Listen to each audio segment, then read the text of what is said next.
Olá, meu querido, olá, minha querida, seja bem-vindo a mais um vídeo desse canal. Hoje a gente vai conversar sobre a estenose da coluna lombar, uma condição que acomete muito mais a população idosa e que frequentemente ela aparece no nosso consultório, na nossa clínica, para a gente ajudar esses pacientes. Vamos entender um pouco melhor a característica desses pacientes, quais as condições, como que eles nos apresentam, o que significa um pouco a estenose, o que causa, quais as alterações estruturais que podem causar uma estenose num paciente e como que a gente deve abordar, como a gente deve tratar esses pacientes de uma forma geral, né? Não vou me aprofundar muito no tratamento nesse vídeo, mas comentar com vocês o que a gente deve fazer com esses pacientes de uma forma geral em termos de tratamento, tá? Como eu falei, a estenose normalmente ela comete pacientes com 50, mais de 50 anos, tá?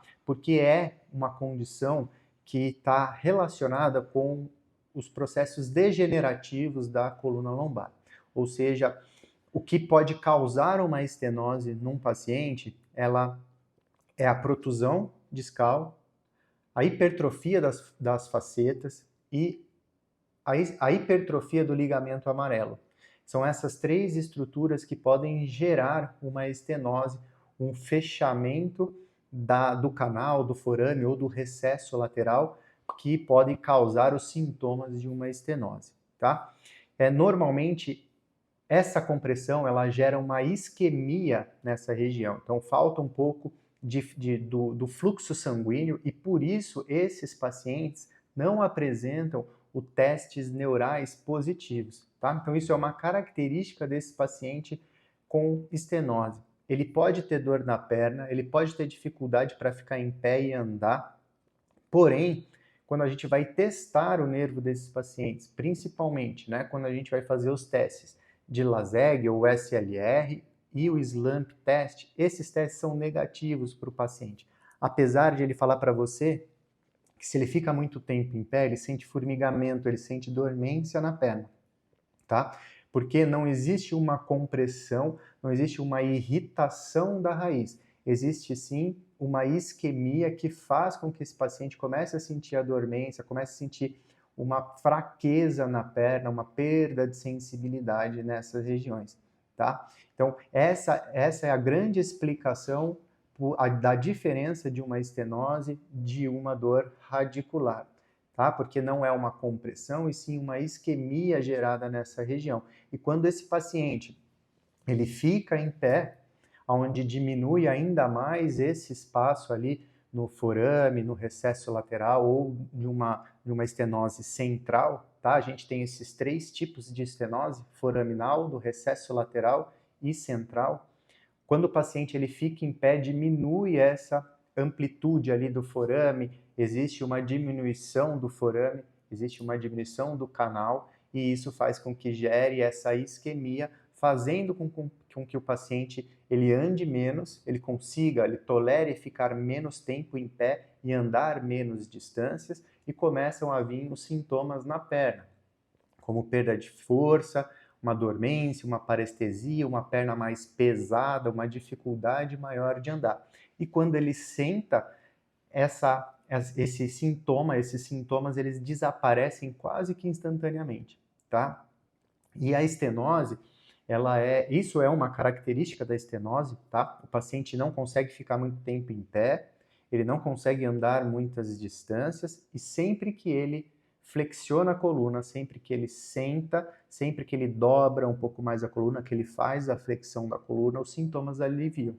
Então essa é uma característica principal dos pacientes de estenose. É isso que quando ele vai contando para você, que você já vai pensando numa estenose mesmo sem ter visto o exame de imagem desse paciente, tá? Em pé é pior, andando é pior e sentado é praticamente o paciente não sente nada. Sentado, deitado, ele não sente nada. E quando ele está num supermercado, por exemplo, quando ele apoia num carrinho de supermercado, quando ele faz essa flexão de tronco, ele consegue andar mais distâncias por mais tempo, ficar em pé por mais tempo sem sentir o desconforto nas pernas, tá? Então, esse é um sinal, chama sinal de carrinho de supermercado, então é uma característica também dos pacientes com estenose, certo? Então, só para a gente recapitular aqui, quais são as principais características desses pacientes que vão ter uma estenose.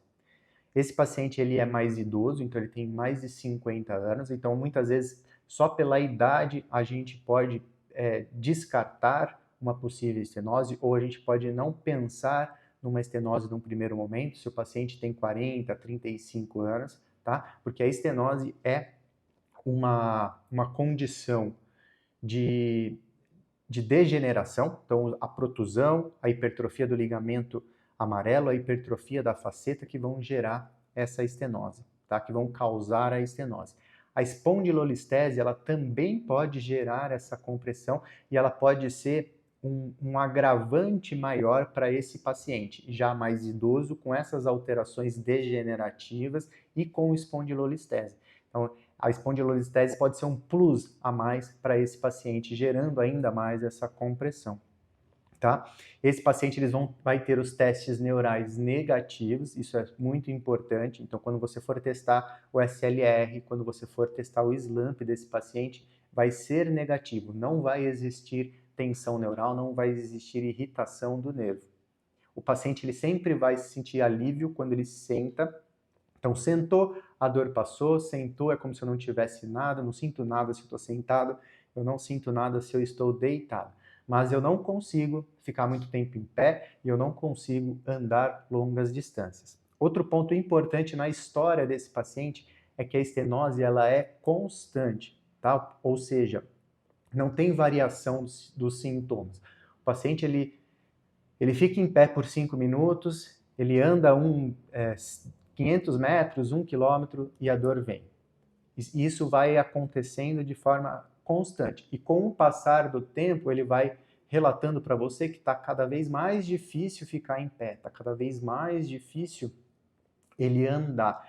Mas isso de uma forma que vem acontecendo ao longo do tempo. Não é algo agudo, não é algo que começou faz poucos dias que eu não consigo ficar em pé, faz poucos dias que eu estou percebendo que eu ando menos, que está mais difícil de eu ficar em pé. É algo que o paciente vem falando que está cada vez mais difícil com o passar dos meses.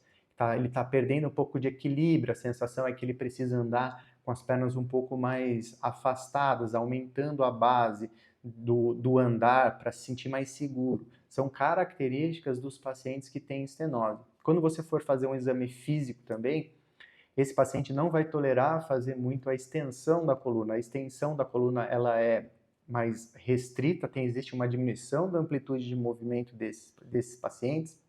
E também, sempre que você colocar esse paciente em extensão, por exemplo, deitar ele de barriga para baixo, pedir para ele apoiar nos antebraços e deixar ele um tempo nessa posição, ele vai começar a relatar os sintomas que ele sente quando ele está em pé. Então, esse teste, por exemplo, de deixar o paciente deitado de barriga para baixo, em decúbito ventral, apoiado nos cotovelos, aumentando um pouco a extensão da coluna lombar, é um teste que você pode fazer para que você confirme o diagnóstico de estenose. Deixando o paciente nessa posição, ele vai começar a relatar os sintomas que ele sente durante o dia, quando ele está em pé e quando ele está andando, tá?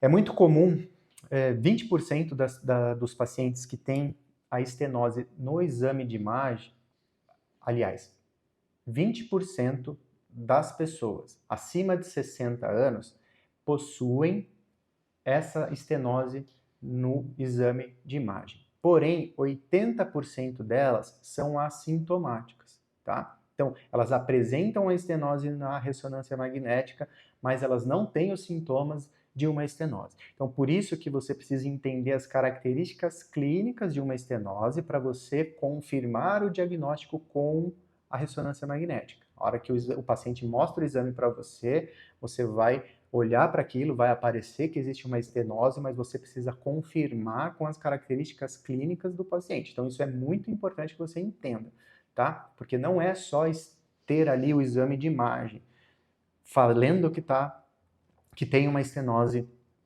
do canal lombar, tá? Não é só a ressonância que vai nos dizer se o paciente tem de verdade uma estenose. São sinais clínicos, tá? Então, melhor assentado, pior em pé e andando, quanto mais anda, mais ele vai sentindo sintomas na perna, tá? Ele vai sentindo dormência, fraqueza, a sensação de que a perna vai falhar. É muito comum ele relatar isso, e sempre que ele senta, que ele deita, isso alivia quase que instantaneamente, tá? Os testes neurais são negativos, tanto o LASEG, né, o SLR, como o SLAMP. Então, eu estou sendo repetitivo aqui para que isso fique claro na sua cabeça, porque não é só o paciente ter uma estenose no exame de imagem, a gente precisa confirmar isso através do exame físico e da história do paciente.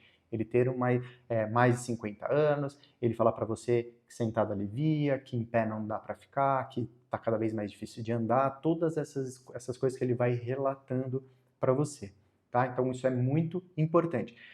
A estenose ela pode ser bilateral, o paciente pode relatar nas duas pernas, ou unilateral. Aí depende de onde que está essa estenose no paciente. Tá? Se ela for no recesso lateral ou foraminal, esse sintoma vai ser unilateral. Se ela for central, o paciente vai sentir essa dor nas duas pernas, essa sensação de dor, essa sensação de dormência, essa sensação de fraqueza e essa dificuldade de andar e de ficar em pé, porque as pernas estão incomodando muito, tá? Então o sintoma sempre vai ser maior na perna do que na lombar para esses pacientes, certo? E o que é recomendado que a gente faça de tratamento para esses pacientes, tá? De uma forma muito geral e simplista, a gente precisa trabalhar movimentos na direção de flexão, para que a gente consiga abrir e trabalhar cada vez mais essa abertura desse forame, para ir aliviando os sintomas. Exercícios aeróbicos, tanto na piscina como na bicicleta ergométrica, onde o paciente está sentado e ele consegue fazer esse exercício, também é muito bem-vindo, tá? E exercícios de fortalecimento de uma forma geral. Membros inferiores e coluna também é importante ganhar força com esses pacientes, tá? Além de você também poder trabalhar um pouco com a terapia manual para melhorar um pouco a mobilidade. Muitas vezes esses pacientes têm o quadril um pouco mais rígido, com um pouco mais de dificuldade de movimento, e você pode utilizar a terapia manual nessas regiões. Alguns pacientes também podem apresentar uma diminuição de movimento na coluna, e você pode utilizar a terapia manual para ajudar esses pacientes.